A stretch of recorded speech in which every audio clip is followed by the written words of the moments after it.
네, 2021학년도 대학 등록금을 정하는 등록금 심의위원회가 각 대학별로 시작됐습니다. 코로나19가 장기화되면서 올해도 등록금 환불이나 감면을 둘러싼 논란이 이어지고 있는데요. 자세한 내용을 취재 기자와 알아보겠습니다. 금창호 기자 어서 오시죠. 안녕하세요. 네. 자, 지난해 12월 말부터죠. 이제 등록금 심의위원회가 대학별로 열리고 있는데 예상했던 대로 분위기가 좋지만은 않죠. 네, 그렇습니다. 보통 매년 12월 2학기 종강 이후부터 이르면 1월 중으로 이 등록금 심의회가 마무리가 됩니다. 예. 코로나19 장기화에 말씀하신 것처럼 등심의가 지금 소란스러운데요.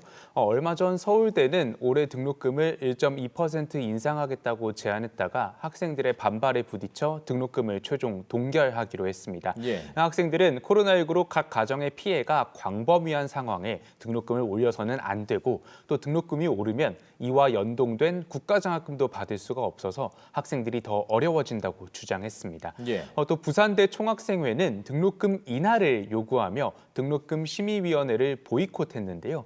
학생들은 학교 측이 코로나19 상황을 고려하지 않은 채 등록금 책정 추진 계획을 마련했다며 대학 본부가 제시한 동결안은 비대면 강의나 제한된 시설 이용을 고려하면 사실상 인상안이라고 주장하고 있습니다. 예.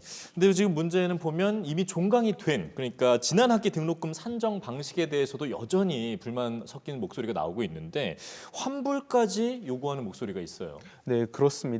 지난해 대학들은 특별장학금 등의 형태로 1학기 등록금을 학생들에게 일부 돌려줬었는데요. 예. 학생들이 2학기 등록금 환불도 이번 등심위 때 같이 논의를 해야 한다고 주장한 겁니다. 먼저 전국대학 학생회 네트워크 학생들의 발언을 들어보시겠습니다.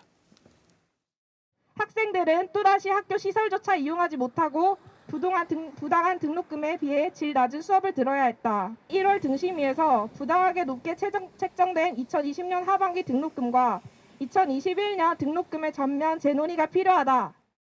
지난해 하반기에도 코로나 유행이 계속되고 특히 11월 중순부터 3차 대유행이 닥치면서 비대면 수업을 한 학교는 절반이 넘었습니다. 예. 이 학생들은 지난해 재난 상황에서 등록금을 감면 또는 면제할 수 있도록 법도 개정돼 2020학년도 2학기 등록금을 이번 등심위에서 재논의해야 한다고 말합니다.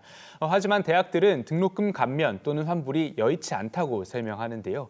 코로나로 인한 시설 임대 사업의 축소, 또 등록금 동결 때문에 수입이 줄었지만 인건비나 시설 유지비 등 고정 지출은 여전하다는 겁니다. 네, 그런 환경 때문이라고 볼 수 있을까요? 교육부가 이제 지난 국회 정부가 이제 추경을 통해서 1,000억 원을 들여서 이제 대학의 등록금 환불을 도와줬었는데 어떻게 올해는 그런 가능성은 없어 보입니까? 네, 말씀하신 것처럼 지난해 이제 이런 일들이 있었는데 예. 이 교육부는 근데 지난해 기본적으로 이 등록금 환불 문제가 학교와 학생 사이에 풀어야 할 문제라고 설명을 했습니다. 예. 또 아직까지 추가적인 계획은 없습니다.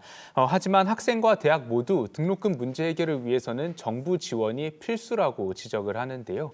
학생들은 애초에 지나치게 높은 등록금과 그에 반해 지원이 적은 문제를 이 정부가 풀어야 한다고 주장합니다. 실제로 한국은 전체 OECD 국가 가운데 등록금 액수가 4위인데 반해 학생 한 명에게 지원되는 정부와 민간의 교육기관 투입 금액은 OECD 평균에도 못 미칩니다. 네. 대학들은 등록금 반환에 정부 지원이 필요한 건 물론이고 기존의 재정 지원 평가 기준 또 규제 기준도 바꿔야 한다고 주장합니다. 코로나19 상황에 맞춰 예산을 탄력적으로 운영하고 싶어도 각종 정부 사업 지원에 교강사 등 인력 기준 또 시설 이용 기준 등이 있어 조정이 힘들다고 설명했습니다. 예. 학생과 학교, 정부의 입장이 각기 다른 상황에서 올해도 등록금 반환 논란은 이어질 전망입니다. 네, 뭔가 좀 지혜가 필요한 상황이라는 생각이 듭니다. 금창호 기자 잘 들었습니다.